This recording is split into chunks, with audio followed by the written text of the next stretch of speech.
오늘 읽은 본문의 말씀으로 우리를 위해 저주받으신 예수님이라는 제목으로 하나님의 말씀 함께 나누도록 하겠습니다. 우리가 지금 참 어렵고 힘겨운 시기를 살아가고 있는 것 같습니다. 평생을 살아가면서 단 한 번도 경험해 보지 못했던 그런 일들을 우리가 경험하며 삽니다. 이런 상황을 우리가 겪으면서 우리가 더욱더 기억하고 또한 붙들어야 될 것은 우리가 믿는 바가 무엇인가, 또한 우리가 믿음을 통하여서 우리 삶 가운데서 누리는 바가 무엇인가에 대해서 점검하고 그 삶의 자리에서 그것을 세워가는 것이 참 중요하다라는 생각을 하게 됩니다. 특별히 이 갈라디아서는요, 믿음의 핵심을 지속적으로 말씀하면서 어떻게 하면 우리가 믿음을 따라서 구원을 얻었고 또한 구원 얻은 그 믿음을 따라서 살 것인가에 대해서 말씀하는 서신입니다. 우리가 구주를 믿음을 통하여서 우리는 구원을 받았습니다. 그리고 그 구원받은 우리는 은혜 안에 있는, 은혜 아래에 있는 자입니다. 우리 하나님께서는 우리를 향하여서 끊임없이 너희가 복되도다라고 말씀하십니다. 그리스도를 믿음으로 말미암아서 구원을 받았고 이제는 더 이상 저주 아래에 있는 것이 아니라 죄 아래에, 사탄의 권세 아래에 있는 것이 아니라 하나님의 은혜 아래에 있는 존재임을 말씀하고 있습니다. 그러한 우리가 또한 기억해야 될 것이 동일하게 있습니다. 그것은 우리가 하나님의 은혜에 대해서도 기억하고 그것을 묵상하고 그것을 누려야 되겠지만 원래 우리가 어떤 존재였느냐라는 것입니다. 원래 우리는 저주 아래에, 심판 아래에, 진노 아래에 있던 자들이라는 것을 우리는 기억해야 합니다. 거기에 있었기 때문에 하나님의 은혜가 은혜된다라는 것을 우리는 기억해야 한다라는 것이죠. 갈라디아서는 끊임없이 우리에게 구원을 받는 것이 믿음으로 말미암아 된 것이다라는 것을 선포합니다. 율법의 행위가 아니라 믿음을 통해서 의롭다함을 얻었고 믿음으로 얻은 그 칭의가 진리이다라고 선포한다라는 것이죠. 오늘 읽은 본문 역시 마찬가지입니다. 10절 말씀을 함께 읽어보도록 하겠습니다. 본문 10절입니다. 무릇 율법 행위에 속한 자들은 저주 아래에 있나니 기록된 바 누구든지 율법 책에 기록된 대로 모든 일을 항상 행하지 아니하는 자는 저주 아래에 있는 자라 하였음이라. 아멘. 율법 행위에 속한 자들은 저주 아래에 있다라고 말씀하고 있습니다. 본문에서 저주라고 하는 단어는요, 범죄한 인간에게 하나님께서 내리시는 형벌을 의미합니다. 죄로 인해서 영원히 죽을 수밖에 없는 그 형벌을 말씀하는 것이고요. 또한 권한이나 혜택을 박탈당한 것을 의미하는 단어이기도 합니다. 율법의 행위로는 하나님의 나라의 백성의 지위를 회복하고자 하고 열심을 다해서 애쓰고 또 애쓰지만 결코 회복할 수 없고 하나님 나라 백성이라고 하는 그 권한과 혜택을 박탈당한 자리, 즉 구원받지 못한 자리에서 살 수밖에 없음을 말씀하고 있는 것입니다. 왜 그렇습니까? 율법이 요구하고 있는 바가 완전함이기 때문에 그렇습니다. 10절 말씀은 신명기 27장 26절 말씀을 인용한 것인데요. 신명기 27장 26절은 이렇게 말씀합니다. 이 율법의 말씀을 실행하지 아니하는 자는 저주를 받을 것이라 할 것이요 모든 백성은 아멘 할지니라. 율법을 다 실행해야 되는데 실행하지 못하는 자에게는 하나님이 저주를 베푸신다라는 겁니다. 이 말씀에 모든 백성은 아멘하고 화답했습니다. 그럼에도 불구하고 아멘 했지만 율법을 온전히 실행할 수 있는 사람은 없습니다. 온전히 다 지킬 수 있는 사람은 단 한 사람도 없다라는 것입니다. 그래서 그 율법 아래에 있는 모든 자는 저주 아래에 있을 수밖에 없습니다. 누가 기록된 대로 모든 일들을 다 행할 수 있겠습니까? 그럴 수 있는 사람은 없지요. 그래서 11절 말씀은 이렇게 말씀하고 있습니다. 11절 말씀을 함께 읽어보도록 하겠습니다. 11절입니다. 또 하나님 앞에서 아무도 율법으로 말미암아 의롭게 되지 못할 것이 분명하니 이는 의인은 믿음으로 살리라 하였음이라. 아멘. 사도 바울은 하나님 앞에서는 율법으로 아무도 의롭게 되지 못한다라는 것을 명백하게 선포하고 있습니다. 그러면서 그 이유가 무엇이냐에 대해서 하박국 2장 4절의 말씀을 인용하면서 이는 의인은 믿음으로 말미암아 살리라라고 말씀하고 있는 것이죠. 하박국 2장 4절에서 뭐라고 말씀합니까? 보라, 그의 마음은 교만하며 그 속에서 정직하지 못하나 의인은 그의 믿음으로 말미암아 살리라라고 말씀합니다. 의인은 그의 행함으로 말미암아서 의롭게 행한 사람이기에 의인이고 그래서 그는 구원받는다, 산다라고 말씀하지 않습니다. 의인은 그의 믿음으로 말미암아 산다라고 하는 그 하나님이 말씀 때문에, 그렇게 말씀하셨기 때문에 그 어떤 사람도 율법으로는 의롭게 되지 못한다라고 선언하는 것이죠. 주 안에서 사랑하는 성도 여러분, 우리가 의롭게 되는 것, 하나님께 받아들여지고 그와 친밀한 교제를 누리게 되는 것은 행함의 결과가 아니라 믿음으로 된 것입니다. 우리는 믿음으로 영생을 얻었고 그 영생을 영원토록 풍성하게 누리는 존재입니다. 그렇다면 우리는 무엇을 믿음으로 구원을 받게 되었습니까? 우리의 믿음의 내용이 무엇이냐라는 것입니다. 오늘 본문 13절 말씀은 그 믿음의 내용에 대해서 잘 말씀하고 있는데요. 13절 말씀을 함께 읽어보겠습니다. 그리스도께서 우리를 위하여 저주를 받은 바 되사 율법의 저주에서 우리를 속량하셨으니 기록된 바 나무에 달린 자마다 저주 아래에 있는 자라 하였음이라. 아멘. 우리는 그리스도께서 행하신 이 진리, 이 사실을 믿습니다. 그리스도께서 우리를 위해서 저주받은 바 되셔서 율법의 저주에서 우리를 속량하셨다라고 말씀합니다. 나무에 달려서 죽으심을 인하여서 친히 우리가 받아야 할 저주를 다 받으셨고 값을 치르셨다라고 말씀하고 있습니다. 속량이 무엇입니까? 오늘 본문이 말씀하는 속량은 대가, 그 값을 지불하여서 소유권을 회복하거나 자유와 구원을 얻게 되었다라는 것을 의미합니다. 노예였는데 그 노예로서 해방되는 값을 다 지불했다라는 겁니다. 그래서 자유인이 되도록 했기 때문에 이제는 더 이상 종으로 잡아둘 수가 없다라는 것이죠. 원래는 죄의 종이었습니다. 그런데 그 모든 값을 다 지불하였기 때문에, 치렀기 때문에 이제는 자유하게 되었다라는 것이죠. 그 속량을 위해서 우리 구주께서 우리를 위해 저주를 받으신 것입니다. 범죄한 적이 단 한 번도 없는 그 아들께서 아들로서 누렸던 그 모든 것을 박탈당하는 경험을 하셨다라는 것이죠. 그래서 십자가 위에서 그분은 외쳤습니다. 어찌하여 나를 버리셨나라고 말이지요. 다른 방법으로 죽으신 것이 아니라 특별히 십자가에서 죽으신 이유가 있습니다. 그 이유에 대해서 하이델베르크 교리문답 39문답은 이렇게 질문하고 이렇게 답을 하는데요. 질문은 이렇습니다. 그리스도께서 십자가에 못 박히심은 달리 돌아가신 것보다 특별한 의미가 있습니까? 라는 겁니다.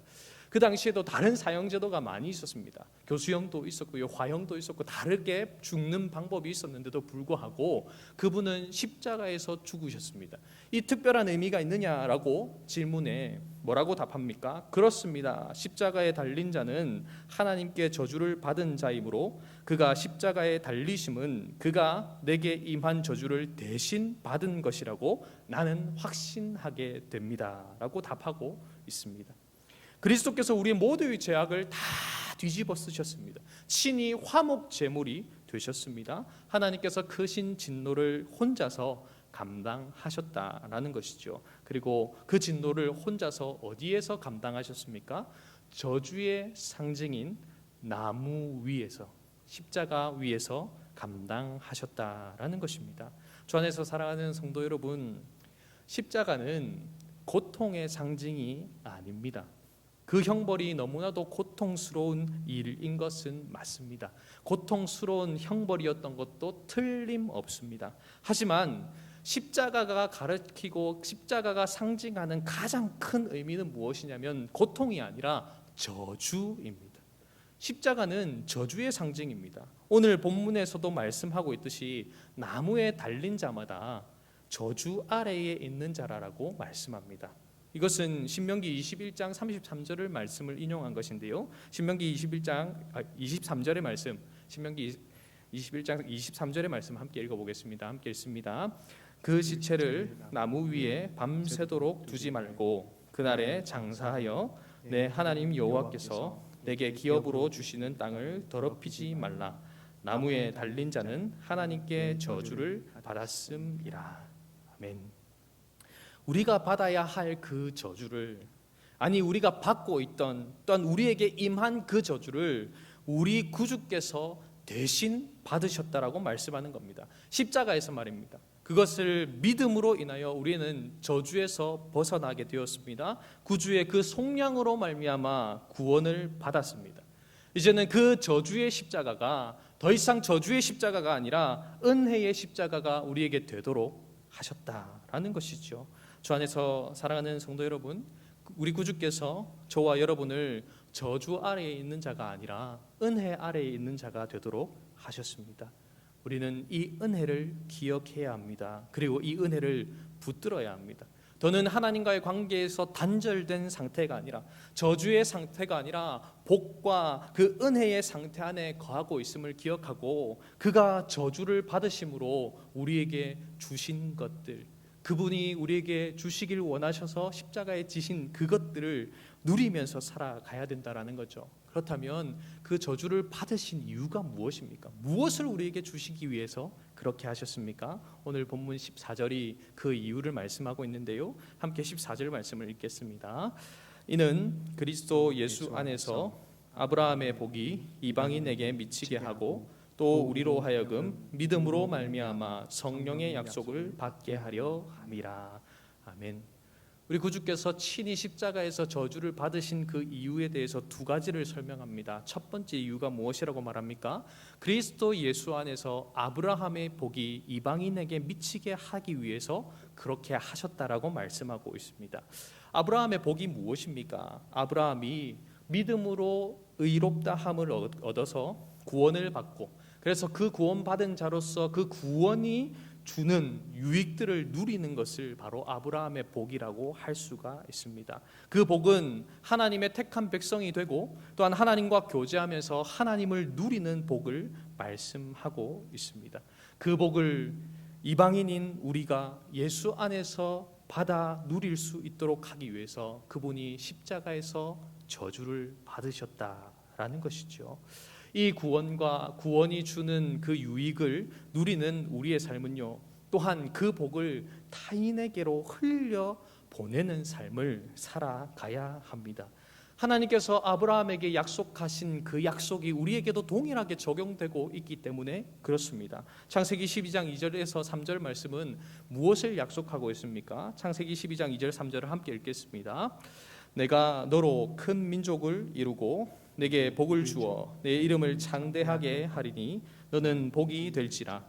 너를 축복하는 자에게는 내가 복을 내리고 너를 저주하는 자에게는 내가 저주하리니 땅의 모든 족속이 너로 말미암아 복을 얻을 것이라 하신지라. 아멘.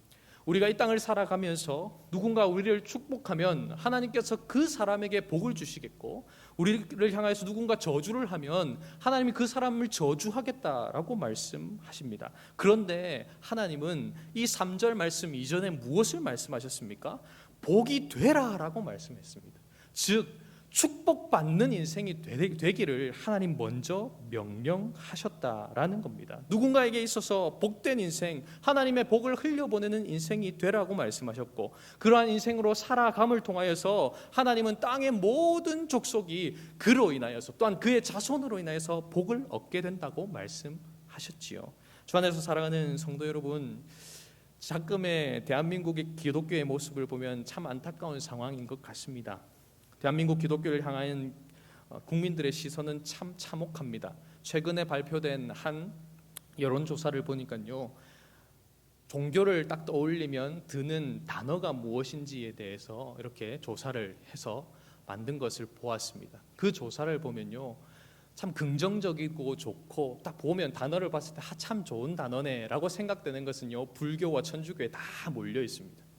그런데 기독교에 해당되는 기독교 쪽으로 몰려있는 단어를 보면 전부 다 비관적인, 비난이 섞인 부정적인 단어만 있었습니다. 그것이 6월에 조사한 거니까요. 아마 지금 조사하면 더 많은 단어가 그렇게 되지 않을까라는 생각을 합니다. 그러면서 국민들이 원하는 2020년 종교의 역할이 뭘까에 대해서도 이렇게 말을 하고 있더라고요. 1위와 2위는요, 봉사활동과 사회적 약자를 보호하는 것으로 나와 있는데요. 3위가 좀 눈여겨볼 만합니다.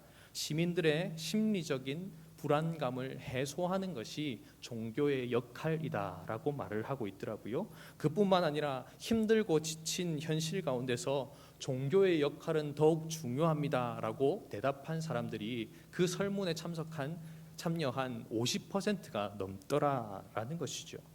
이러한 상황을 볼 때에 기독교가 처한 현실은, 기독교를 향해서 국민들이 바라보고 있는, 대다수의 국민들이 바라보고 있는 시선은 참으로 안타깝고 힘겹고 마음이 아픈 것이 현실입니다. 하지만 이러한 상황을 나라고 하는 한 사람이, 또 우리 장전중앙교회라고 하는 한 교회가 온 국민의, 대다수의 국민의 시선을 뒤엎을 수는 없을지 모르겠습니다. 그럼에도 불구하고 적어도 우리가 살아가는 삶의 자리, 또한 그곳에서 만나는 이웃들을 향해서는 우리가 복이 됨을 통하여서 그들의 시선이 바뀌어야 하지 않을까요?